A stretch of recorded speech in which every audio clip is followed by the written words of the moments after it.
Okay, hello everyone. Welcome to the Empowered Empath podcast. I'm super excited to introduce you to our guest today, Noah Lampert, who I invited on and I asked him to be here because I really wanted to talk about synchronicity, which the way that I see it, and we'll get Noah's take in a second. The whole reason I had him on. Uh, I have found to see synchronicity as the language of the universe and learning how to play with it, learning how to decipher its codes for myself and continuously like update that as I go forward on my own journey has been so fun. And uh Noah has his own podcast called Synchronicity. And I was like, okay, I have to invite you on. I want you to be the first person that we kind of talk, really hash into this topic together about. Um, and then let's see, why don't you introduce yourself and then I'll just kind of like jump in and say like how I even found you and all that kind of stuff. So go ahead and say hi. Sure. Hi, I'm Noah. As just mentioned, I have a podcast called Synchronicity that I've been doing for almost 10 years now, which is wild to think Wow. about. Yeah. And we talk about metaphysical stuff, kind of woo stuff. Originally, it was kind of something I started to connect with people. I had a lot of guests on from about 2015 until about 2019, and then the tone of the show shifted a little bit where I started doing a lot more solo casts where it was just me kind of speaking about various things. And then in 2019, yeah, I discovered Neville Goddard. I was Mm, tipped off to him by Mitch Horowitz, who is a really great kind of like occult researcher and just does a great job of kind of introducing a lot of new thought teachers and magical thinkers to people these days. And something about that just very much resonated with me based on my previous experiences with synchronicity and with just kind of a lot of the weird stuff that happens in life. And that really represented kind of a big shift in my life, not just with the podcast, but employing a lot of these techniques and kind of just experimenting with imagination and kind of using that as a reservoir or like a gateway or a nexus to just like a broader conception of what the world is.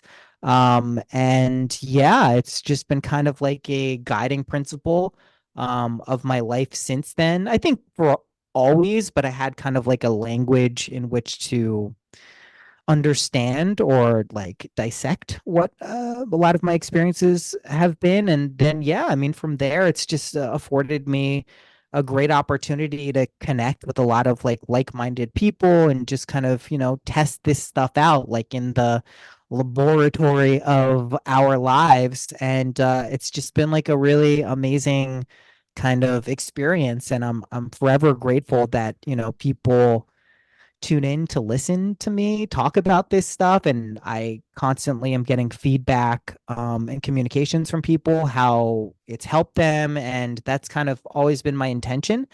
And it's just nice to see that people respond to it and resonate with it. And I've been interested in this stuff my entire life, so it's nice to have kind of a platform in which to connect and share this stuff with people. totally. And actually, that's fun that you said your like begin your story with that because I didn't know that you brought. Okay, so you're the whole reason why I know about Neville Goddard. Goddard, and I started listening to you. I heard about you. I want to say through Jessa in 2020, and then I hopped on, Mm.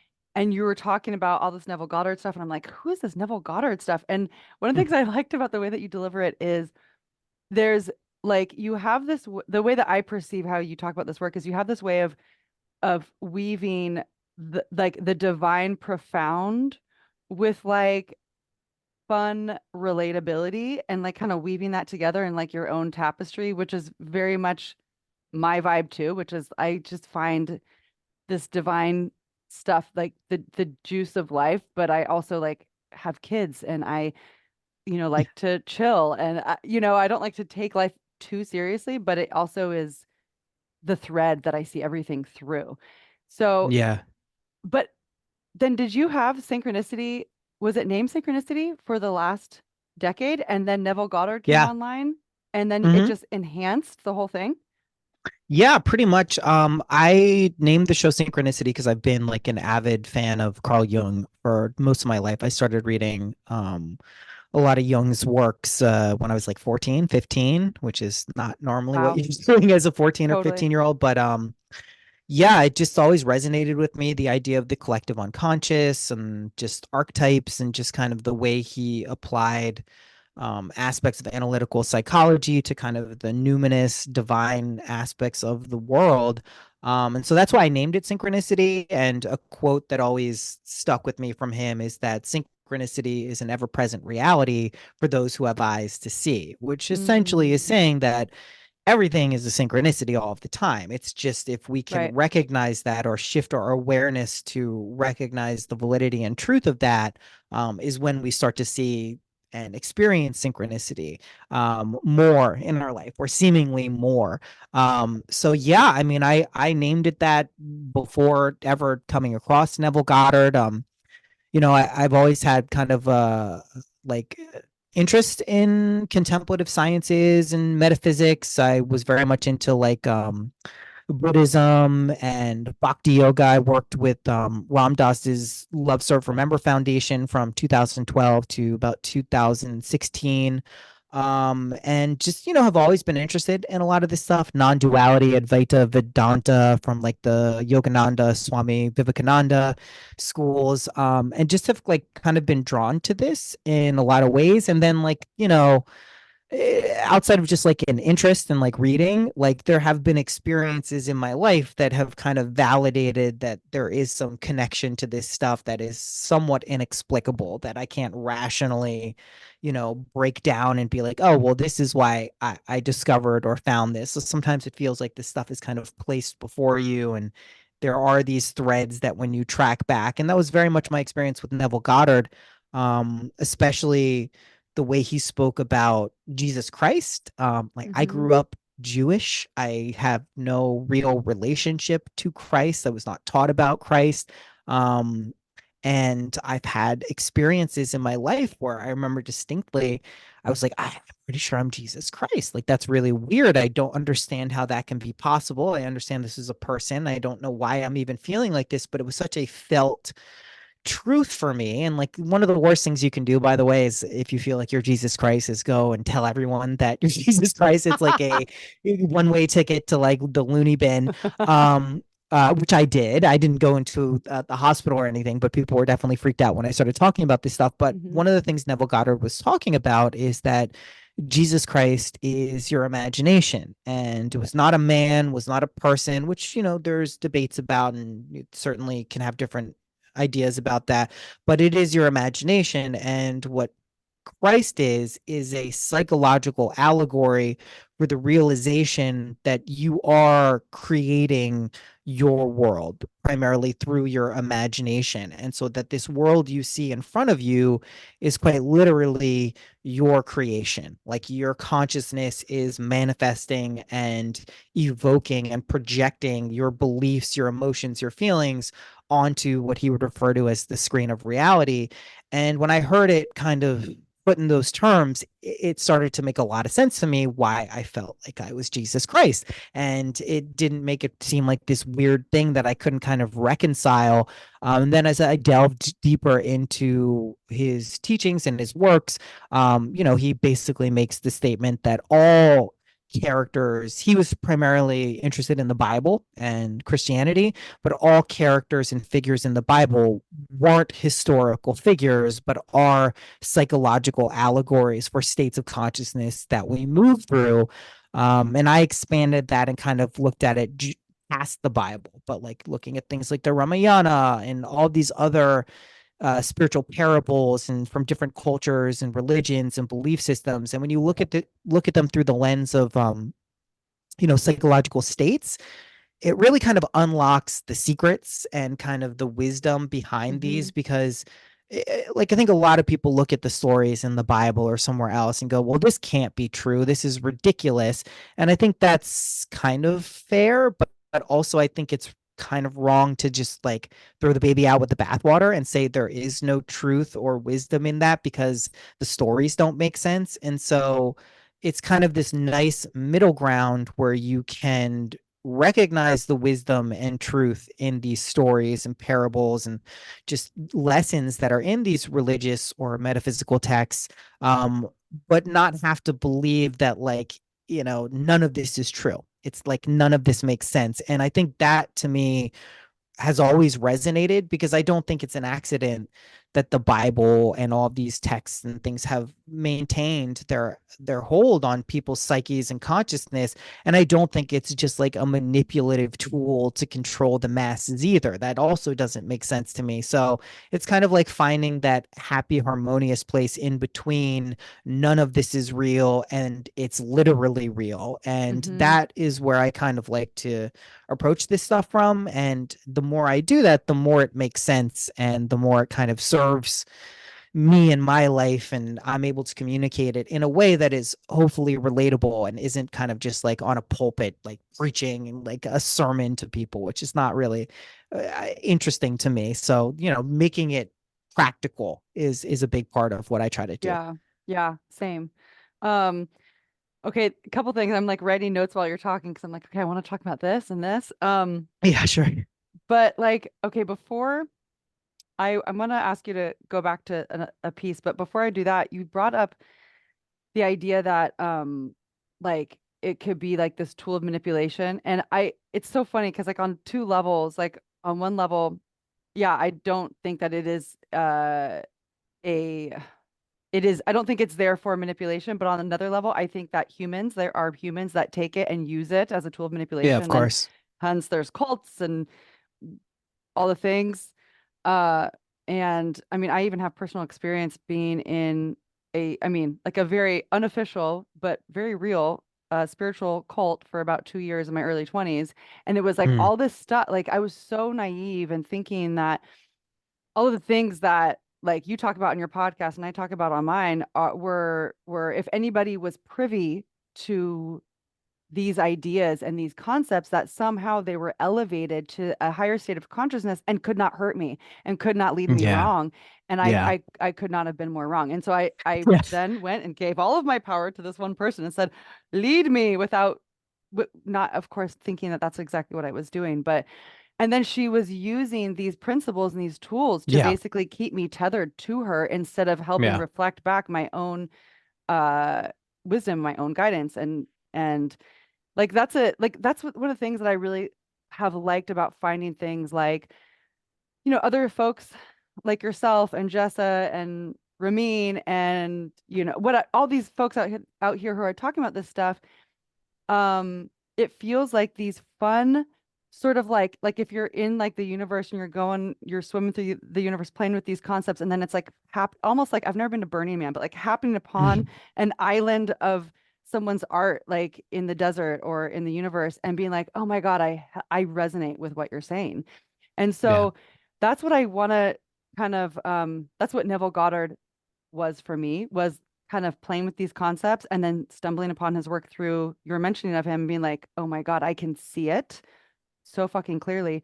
Um, but then kind of now teasing it back a little bit just to the concept of synchronicity, which one of the things I love about it is that you can be someone who's never even heard of Neville Goddard or isn't even playing in some of the metaphysical concepts that we talk about, but you can have a relationship with synchronicity.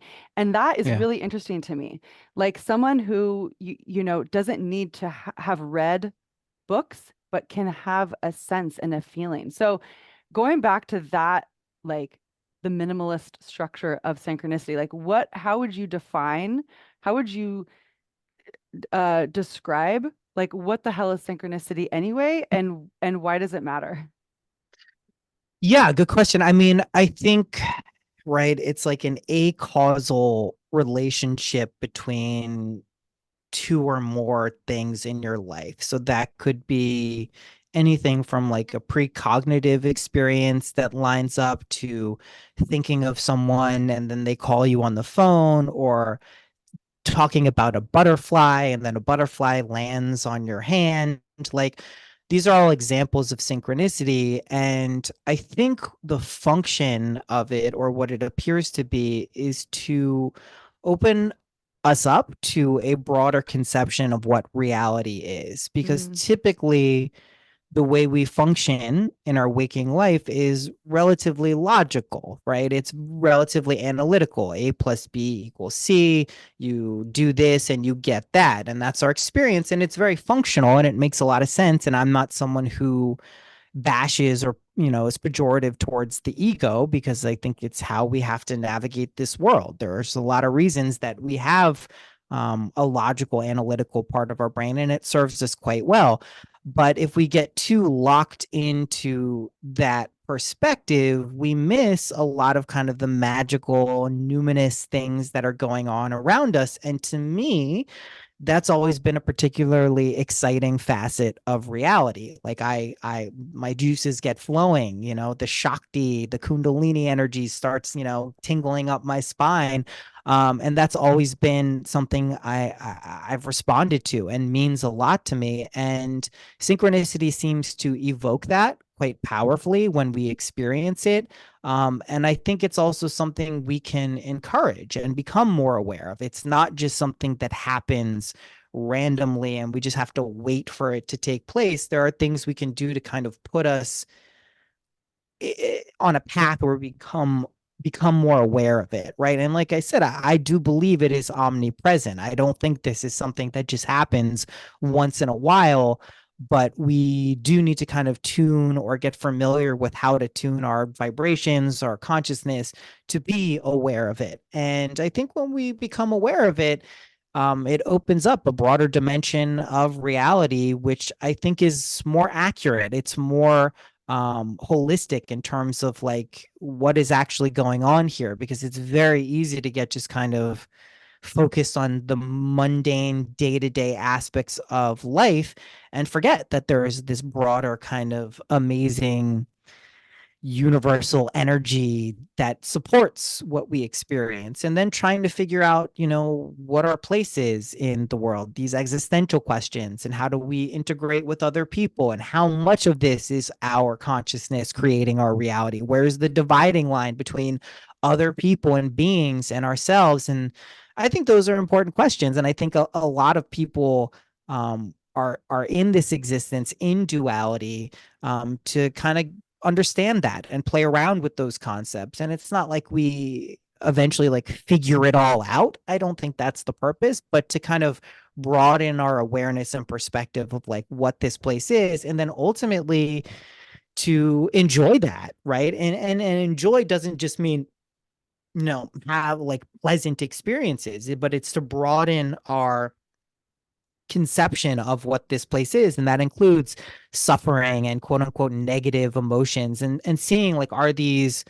punishments, are these things that have gone wrong, are they karmic punitive repercussions for what we've done, or are they like guiding tools that actually help us? And if we can gain the proper perspective, can fear and anxiety and doubt and shame actually be allies? I typically refer to a lot of those things as threshold guardians, right? Which are mhm, basically uh, making sure that we want to proceed on a particular path, that opens up a broader dimensionality to our world. But they can be very kind of unnerving, and unsettling when you're kind of moving into uncertain territories, which synchronicity certainly, especially if you're the type of person who really just believes in kind of like a scientific materialist definition of what the world is, it can challenge that very quickly, and it can mhm, kind of change your viewpoint and perspectives on the world, which I think is a healthy thing. But of course, that can be both liberating and terrifying. So, like, it's mhm, this double edged sword here that, depending on what you believe and how you approach this stuff, can be, anywhere, like I said, from pleasant to incredibly unpleasant. But to me, it's like always worth exploring these ideas and concepts. And to me, what ultimately supports this world we live in, even if it's not our experience of it all the time, is this deep, whenever I dig down, whenever I really like plumb the depths of my psyche or just what's going on, it does feel like what's supporting it is unconditional love. This complete like whole vibe of like, this is not a bad place. This is not a place you go because you made a mistake or you were tricked into being here. You're like, yes, there is objective suffering.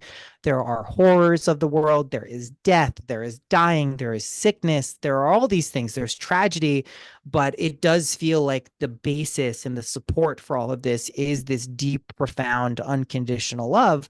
And my conception of it is that ultimately is our love for ourselves. Like the way we incarnate as beings is we fell in love with this idea of who we are as a person, as Jess, as Noah, as whoever. We fell so deeply in love with this being Mm, that we actually chose to incarnate into a realm where we are quite limited relative to being omniscient and omnipotent. And that to me is like a very profound and powerful viewpoint, because it kind of shifts the idea of like what's going on here. Like, it's the opposite of kind of a nihilistic perspective of like an infinite loop of suffering that you can't escape from. I don't really, that doesn't resonate with me. And I think the more I can remember that that's why I'm here, or it feels like why I'm here, it tends to make me appreciate and have gratitude for this life and for this existence, even if things don't feel great all of the time. And that's when I think the true power of whether it's the imaginal techniques or anything else that kind of expands your awareness, like really show their power. It's when things aren't going so well and you don't mm, feel so great. It's easy, to love manifestation and all these wonderful, cool things and new age woo stuff when things are great and high vibey. That's amazing. But when things are kind of like the shit is hitting the fan, or there's a lot of chaos, or things are difficult, that's when I think a lot of these ideas and concepts really show their power. And that's kind of what I've been focusing on for the past couple of years. I would say in like 2019, 2020, I was definitely like in the flowy, high vibing, like everything is mm-hmm, amazing. It's so much fun. And that is true. It mm-hmm, is still the best timeline. But if you think that's going to be your experience of life forever, you are in many ways kind of setting yourself up for some level of disappointment, because that isn't just what life is. It can be a large component of it. It can be a long time you sit in that energy, but we are in a dualistic universe and we do get both sides of the coin at mm-hmm. one time or the other. Yeah, that I think also like sitting in that spot, like in the like what you're talking about, like the 2019, 2020 spot, and really playing in the sandbox of like that really fun universe. This like the universe is amazing. I'm getting all the high vibe stuff all of the time, and I'm seeing synchronicities everywhere. Um, I mean, how is that not the most fun ever, first of all? And I think that really serves uh that it reminds me of like, okay, when like we both have kids, like a kid, Yeah. like a 3-year-old is not meant to like go drive a car yet. They're not meant to go pay bills yet. They're meant to play in the sandbox. They're meant to Right. be in this really fun, playful, exploratory of like just in constant wonder all the time. And I think that when we do pop in, I think a lot of us who kind of play in this woo world, I mean, I can't know for sure, but I definitely did, and I know a bunch of other people definitely did, like pop into this world where there's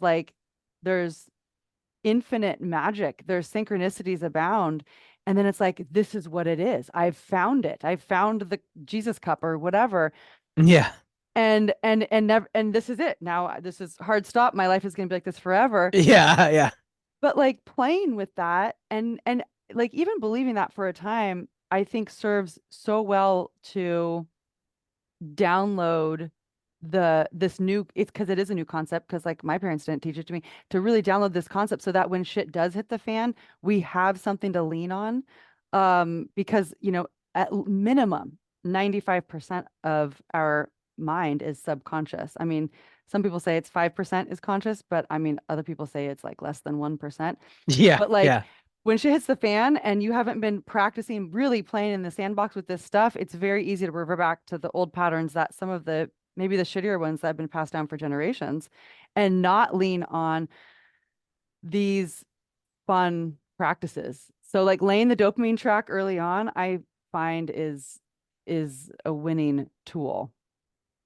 Totally. I mean, you have a reference point at the very Yeah, least, and sometimes that can be tricky in its own way because if you're not feeling like that and you have that reference point, you can be like, totally. well, why don't I feel like this? And so, like, there are these games we play with ourselves. But I mean, one thing we know about life is everything is transient, everything is temporary. We don't stay in those perma states. We can. Move up what I call the spiral of ascension, but it still is a spiral. We still repeat a lot of experiences. Until we're completely ready to let those go. And I don't think we live in this world to just experience everlasting ecstasy and joy. Certainly not anyone who's incarnated into the Western world or just the Hmm. world where we are in modern society. And it's just something I've been noticing.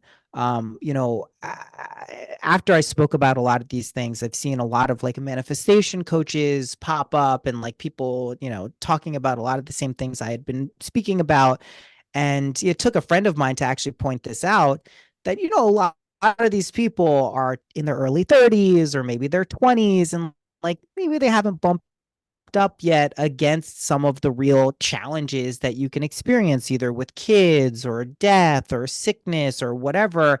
And I think it's just important to approach it from many different perspectives and many different Right. viewpoints. So you don't just get locked into that once you figure out this one secret of manifestation, or once you figure out this one secret of synchronicity, or the imaginal techniques, your life will be perfect forever. Because again, that leads to a come down. It's like taking a drug Hmm. that gives you a feeling of like peace and happiness. Like once the drug wears off, you're going to feel not like you did on the drug. So I think like again, one of the things I've really been trying to bring more into what I speak about is having access points regardless of where someone may be. So if you are high vibing and loving life and it feels like the best timeline, you absolutely can use, a certain perspective. But if let's say you're just like depressed and like you're not doing well and things haven't been going that great, I want there also to be an entry point for how to work with that type of energy and move it to a place where you at least see the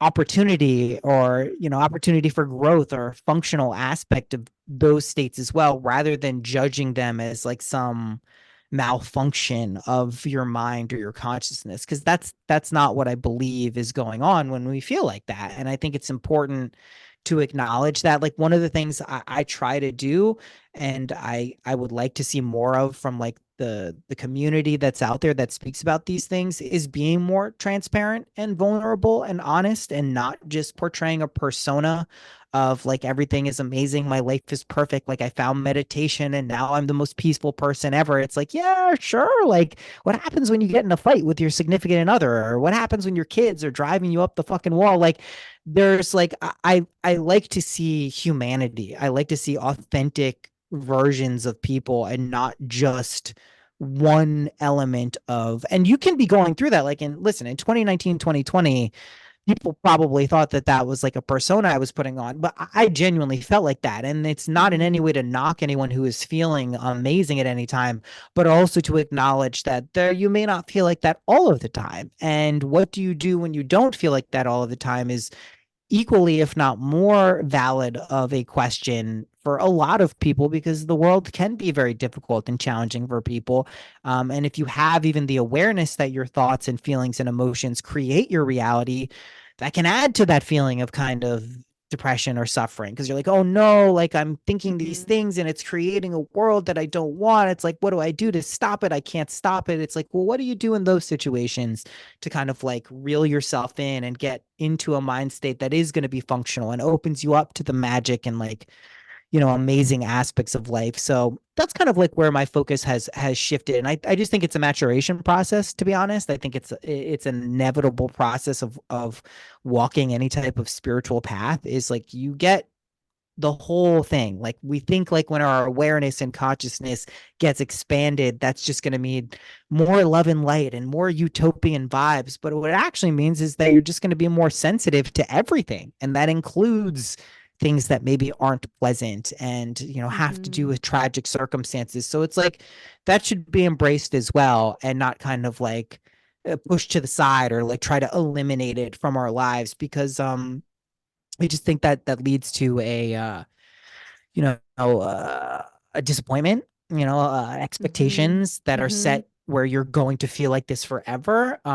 Just and I say this only from personal experience, right? I mean, this Yeah. is something a game I've played many times in my life, and I am absolutely the type of person who, when I feel that everything is going great, that it's going to be great forever. Like, how could this ever end? It's never going to stop. And on the flip side is when I feel like things aren't going great, sometimes I feel like that's going to last forever. And it's never true. Like, Mm-hmm. neither of those things are true.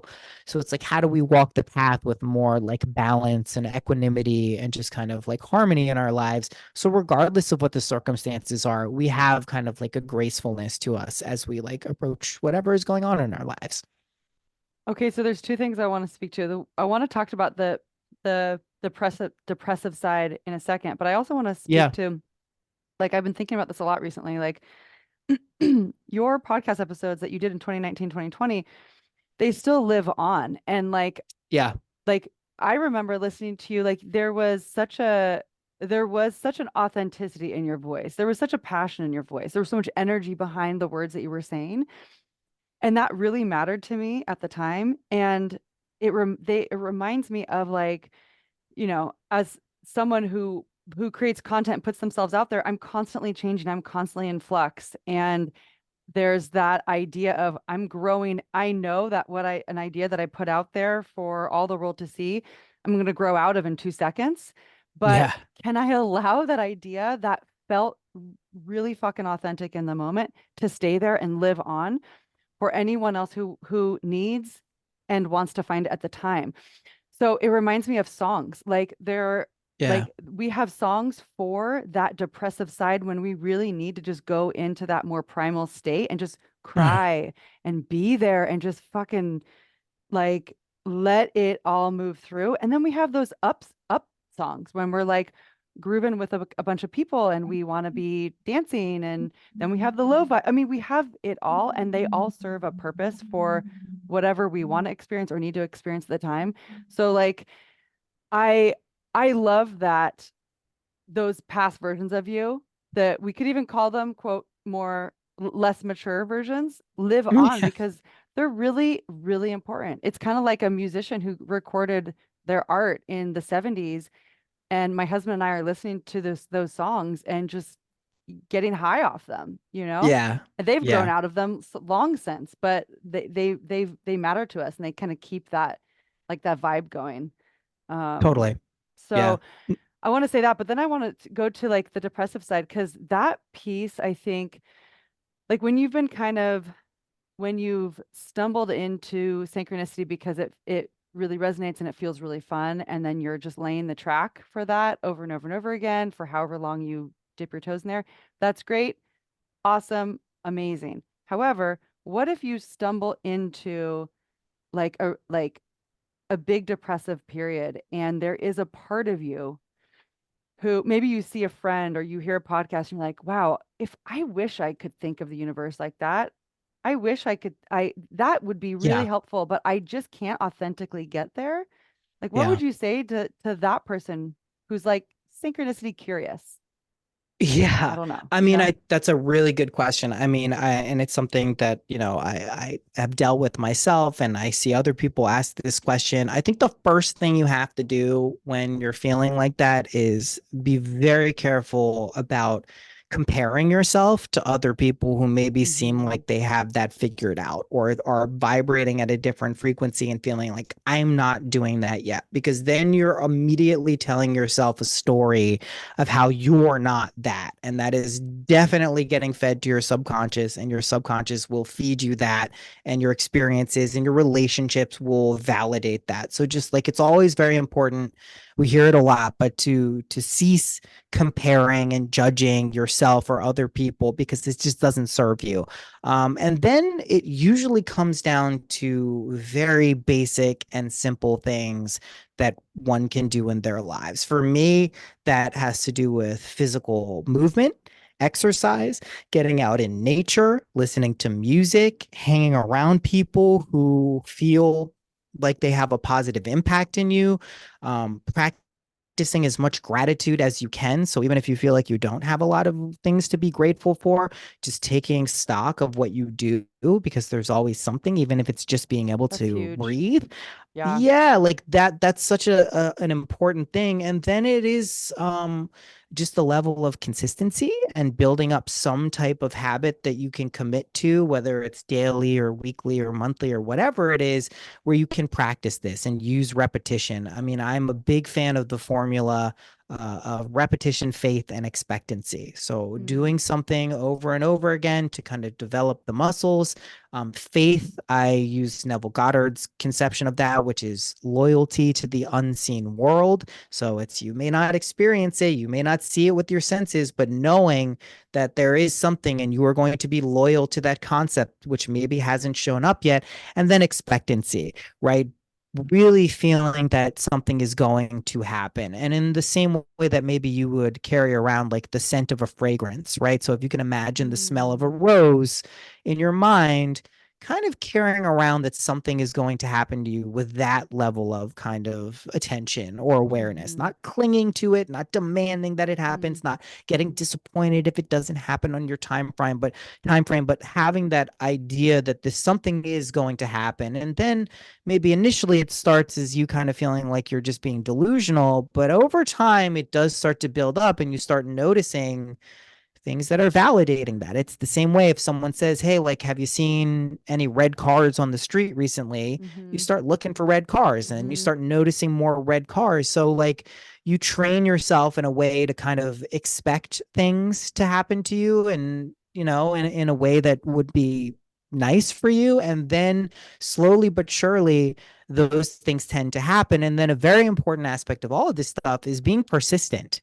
Like a lot of people will try the imaginal acts or manifestation techniques or trying to use auto suggestion or affirmations. And then if it doesn't happen at the time frame they wanted it to happen, or their expectations didn't line up with when they thought it should happen, they give up and they just stop and they go, well, it didn't work. And as soon as you say it didn't work, your evidence is there that you have stopped Yeah. doing the thing. So being able to have that level of persistence and faith and expectancy, like that is a key formula for kind of changing your life. And then the other thing that I think a lot of us forget, myself included, is when you are moving into a different version of yourself, everything changes, right? And what everything changes sounds like a fun thing. Like if you don't have a lot of money and then you want a lot of money, and it sounds like everything changes is you'll have a lot of money, but it often means that things are going to collapse and chaos Mm-hmm. is going to increase in your life and volatility is going to increase and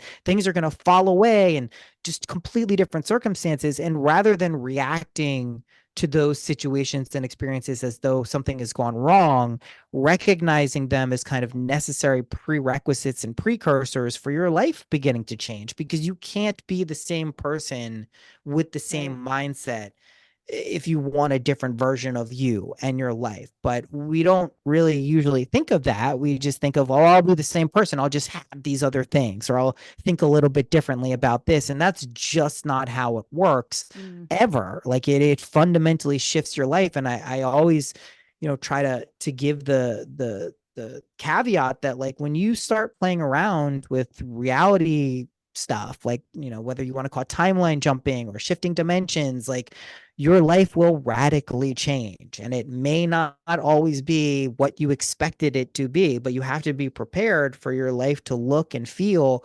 fundamentally different. And that, we don't always want what comes with that. But it usually is a powerful, important thing for us to go through to be that person we know ourselves to be deep down. So, non-reaction is like a very important thing. So, but, and also the other thing is like, just to be completely honest, sometimes when you're depressed or you're not feeling well, you just have to allow it to be. You yeah. just have to accept that in the moment. You don't fight against it. You don't say that there's something wrong. You don't say, oh, I don't want to feel like this. I want to put, because what you're doing is completely validating the feeling. When you say you don't want to feel like this, what your subconscious hears is you feel like this. It doesn't have a distinction between negative and positive. It's just the feeling of. So there's no irony, there is no humor. It is a literal translation when you say something to your subconscious and it interprets it and it just gives it to you. So when you fight against feelings that you don't want to have, while you think you're trying to like usher them away, you're actually just reinforcing them and inviting them to stay. So whatever you can do to kind of just like loosen that and accept it and then recognize it will be temporary, just like everything else, then you get, a crack in the door and then you can eventually open it and Yeah. walk into a new area of your life that hopefully feels a lot better. Yeah. And I think that's one of the reasons why physically moving your body in whatever way feels fun to you at that time is really important. It gets energy moving. It gets I think it gets the mind and the subconscious on board with the idea of movement and the idea of transitory energy. And I think it's really Yeah. easy when we're being physically still to kind of believe harder that my mind state is going to also be physically still. And when you're moving Yes. your body, it becomes very obvious to both your conscious and subconscious mind that, oh, let's say I'm lifting a weight and now I'm not lifting a weight. Like that is a very like confirmation. That's another piece I wanted to add too was as things shift and change, I have found something to be so helpful and to have, for lack of better words, delivered more synchronicity into my life by every time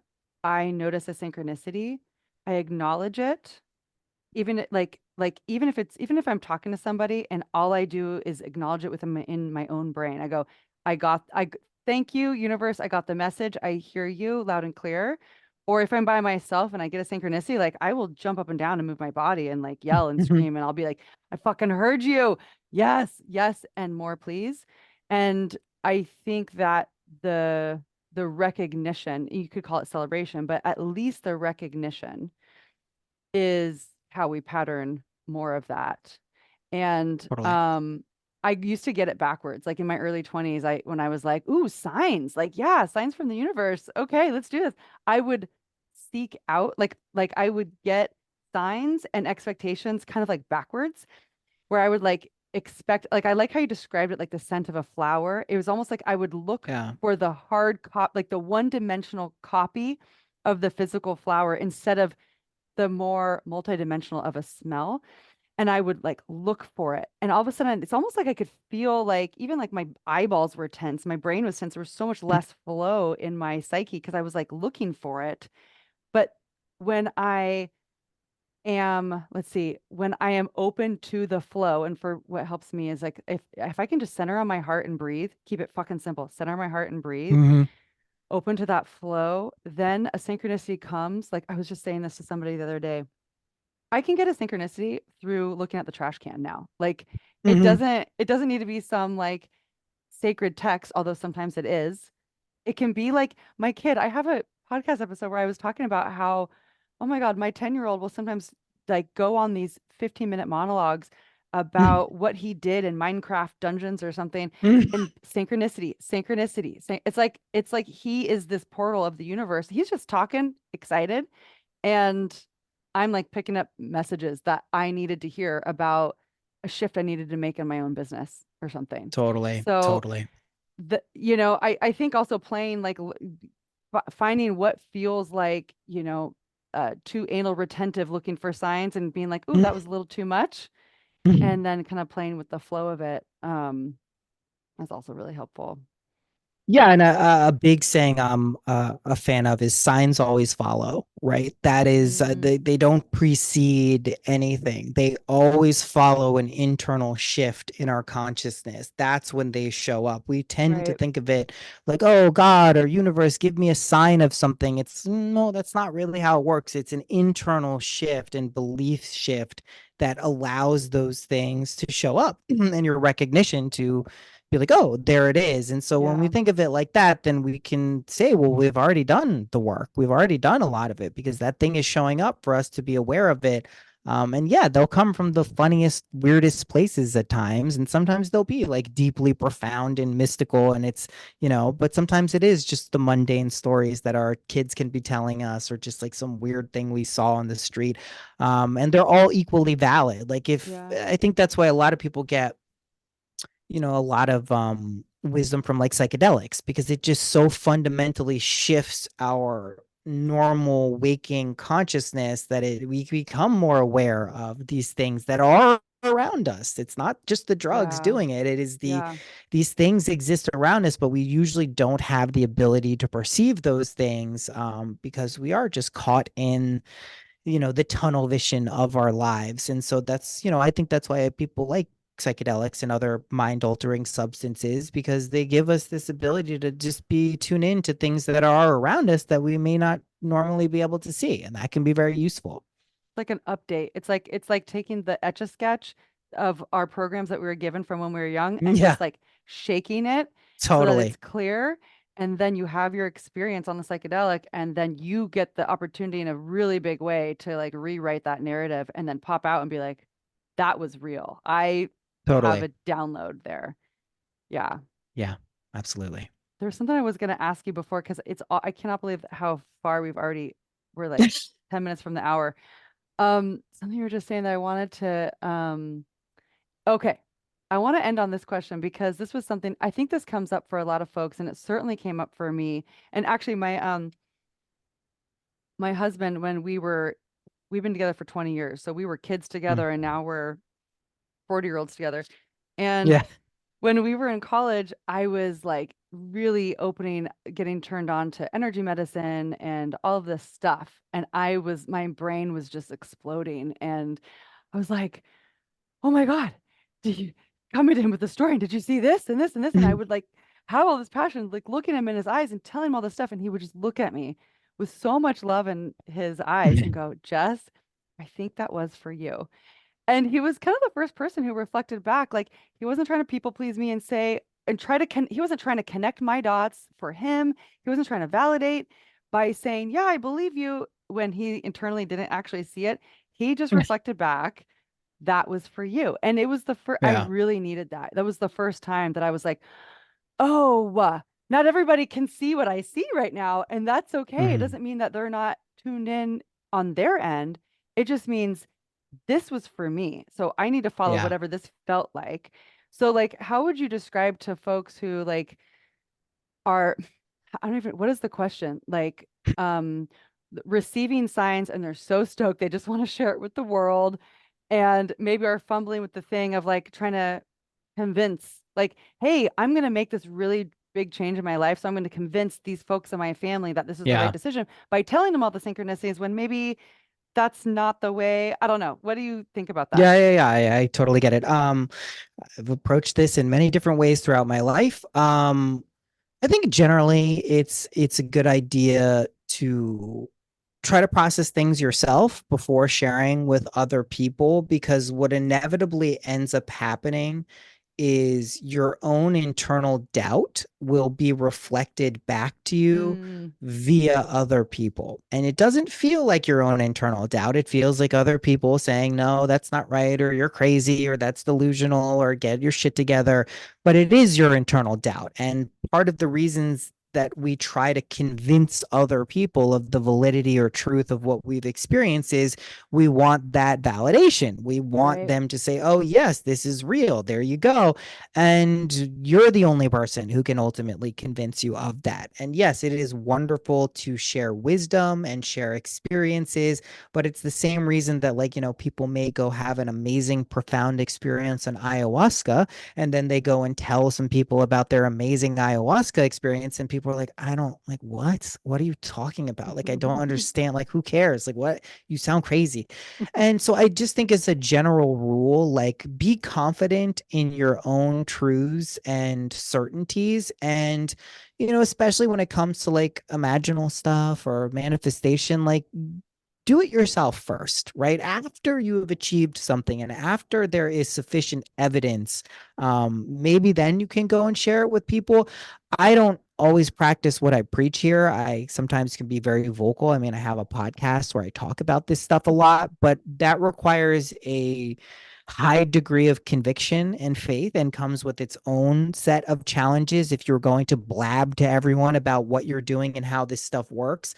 But generally, I think it's a good idea to just get like internally straight with yourself about what your beliefs and convictions and what things mean to you before trying to go and relay and gain validation from other people. Because, like I said, it's any sliver of a doubt that you have subconsciously will be expressed through other Totally. people. And then if you react to that, it kind of, magnifies the energy and it can get weird and, it can affect relationships and all of these things. So, as a general rule, I try not to convince anyone of anything about how anything works, even when I talk and I believe very much in the power of our imagination and how our feelings and beliefs shape reality. I'm not trying to convince anyone of that fact. One of the other reasons I really Mhm. resonated with Neville Goddard, he's like, don't take my word for it. Test this out and Yeah. see if it works. Don't believe anyone because they say something. That's how you get into cults and guru Yeah. worship is they say, I have the secret. You believe this. This is how it is. Trust me. I know what I'm talking about. That's not anyone you should ever be listening to, even if they're totally right. You have to Yeah. go through and test all of this stuff yourself until you see results that either, show you that it's valid or invalid. And that's why, like, typically when discussing this, like, listen, if you're having a nice conversation like this with people who are receptive and, want to share experiences and wisdom, I'm all for that. There's nothing wrong with that. But if you're trying to convince like friends or a family member or the general public of how things work and what your experiences mean, that's usually not going to work out the way you want Yeah. it to, just because it's not what it's there for. It's for your own benefit. It is for you, like your husband said, it's for you to, recognize the inherent truths and things that you've gone through that validate your experiences. So I usually just try to tell people like not to go and yak about this stuff. And I've learned this, I had a major spiritual awakening when I was 20, and I wouldn't shut the fuck up about it. And I Uh-huh. lost friends because of it because they thought I was crazy. I mean, I was literally like a rambling lunatic talking about Jesus Christ and numbers appearing everywhere and all of these things. And like, yeah, I sounded like an insane person. And now it's a little different because there's so much spiritual media all over the Yeah. place that it's like kind of par for the course and it's like not so weird anymore. But at the time, at the turn of the millennia, like this was not popular stuff. This was like weird, woo, kind of bizarre mental illness territory for a lot of people. Mhm. So I learned my lessons and took my knocks through that. But at this point in my life, again, I'm not trying to convince anyone of the validity of the things that I speak about or choose to share. It's just honestly, if people resonate with it and can pick up that vibe or frequency, that's all I'm trying to do. That's why I speak about this stuff on the podcast. It's not to like get people to believe what I'm talking about because that's just not like what are you even doing that for at the end of the day anyway? Like if you believe it, that's all that matters. So no one else has to validate that for you. So Well, yeah. to add to that, you know, I think one of the most helpful things for me while I was really uh downloading this stuff on a much more I don't know if fundamentals are a much deeper level, like in 2020, because I've been playing in this realm for 20 years, but like Yeah. 2020 for as for a lot of us uh was a big void where a lot of this stuff was like, okay, now we're gonna go to level 7 of all these concepts. And I felt like this is before I started my business, all this stuff. Spaces like yours and Jess's were really important to me. And so that's one of the things I like. Like if you're someone who is vibing on these concepts and maybe like your family of origin has no idea what you're talking about, finding like your Patreon or Jess's Patreon, just someone who has an open door invitation so that when you come into like a live stream, which you make like a party, like this open discussion where someone just feels safe to be like, dude, like I had this ringing in my ears and I got the download that it's time to take this to the next level. And it's like, yeah, sweet, dude. I've had that experience. Like having a community, and now that we have the internet, you can find that community quite easy, especially that there's more of us popping up. And so Hmm. before I ask you, like I want to end with asking you to just share like where people can connect with you. But that's something I just want to say is I've really appreciated the spaces that you and Jessa have offered uh for folks like me to just like connect, uh to have another, it's not, I don't want to say echo chamber because that has like a negative connotation, but a spot with other, I don't even like-minded, just a spot where you can explore this stuff and not be, kicked out of the cocoon or whatever, and really deepen your own experience with it, because and then hear other people's experiences. Yeah. Um, I don't really know how else to describe it than that, but yeah, that's been important. Yeah, And then no, also just like where, like, tell me, like ending too with like you, who you are, where people can find you, and anything else that you wanted to say before I just cut you off. yeah, yeah, yeah. So I appreciate you saying that. That is absolutely my intention with the Patreon and the other places, the Discord server and all these places that I have. One of the big downloads I got for this year, especially, is it is to be more community focused, and whether that's small groups working on topical stuff or just a broad space where people can interact and share things, that seems to be like a very important thing. And as someone who's been kind of a lone wolf person for most of my life, it is a big shift for me, but it seems to be the direction that like I am being guided to go on. So yeah, I have the Patreon, which is patreon.com/synchronicity. The name of the podcast is Synchronicity. There's a Discord server attached to that. I have YouTube channels, Instagram, all of the places you would find me. I do energy readings. Those pop up and close depending on my availability and what I'm vibing with at the time, tarot and astrology. But yeah, I mean, just like creating spaces where people can interact and feel safe and ask questions, because sometimes this stuff can be very confusing and overwhelming, especially if you don't have people in your life who you can speak to in IRL like about this stuff.